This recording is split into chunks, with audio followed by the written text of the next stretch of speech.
The iRobot Roomba 505 works hard for clean floors, and it only needs a bit of care in return. Let's clean it step by step so it's running like new again in only a few minutes. Start by emptying the dustbin after each cleaning and tapping it gently to remove stuck debris.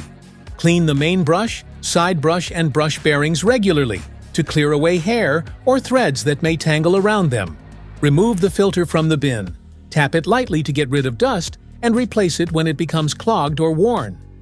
Rinse the reusable mop pad under running water after each use to remove dirt and dust, and let it dry completely in a ventilated area before reinstalling to prevent odors or streaks.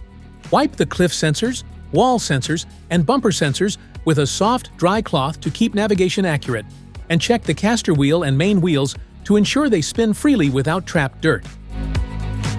Wipe the charging contacts of the base station and clean it thoroughly. Open the station cover from the top, then remove the used dust bag, clean the base station's interior, and place a new dust bag and close the cover.